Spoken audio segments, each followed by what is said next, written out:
এত বড় একটা মেয়ে কাজ করতে পারিস না? সারাদিন এত সাজের ঘটা কেন? দিয়া, অদিতি, রানু ওরা সব পুজোর শপিং করতে যাচ্ছে, আমিও কি যাব?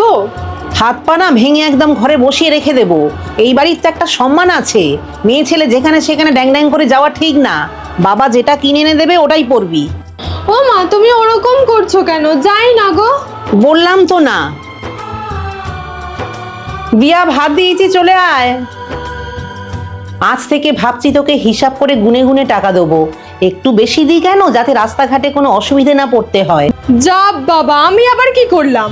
হাতে পয়সা পড়লেই বাজে খরচা। এখানে এসব চলবে না। যা করার বিয়ের পরে গিয়ে করিস। সব সময় এরকম করো কেন?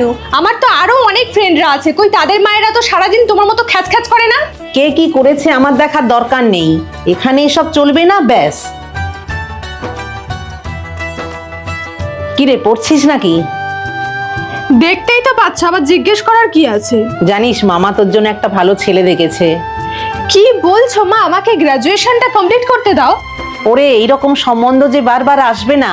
তোর ফটো দেখে ছেলে নিজে পছন্দ করেছে। জানিস তারা কত বড় লোক? আর পড়া বিয়ের পরেও করতে পারবি। তোমাদের কাছে অর্থটাই বড় হলো, আমার ইচ্ছের কোনো মূল্য নেই?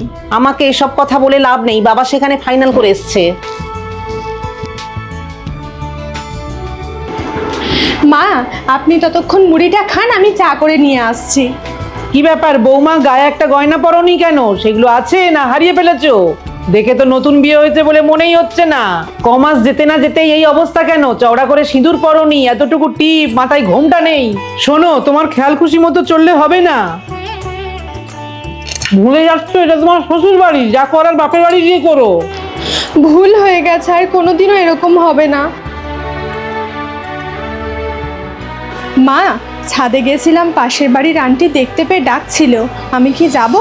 এত পাড়া বেড়ানো আমি পছন্দ করি না। তাছাড়া খোকা বলছিল তুমি নাকি কলেজে যাবে বলে জেদ করছো।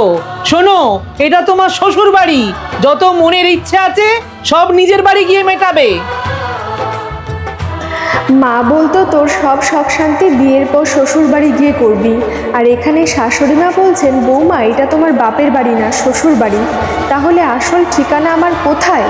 এটা একদম বাস্তব সত্যি কথা যে মেয়েদের নিজের বলে কিচ্ছু থাকে না।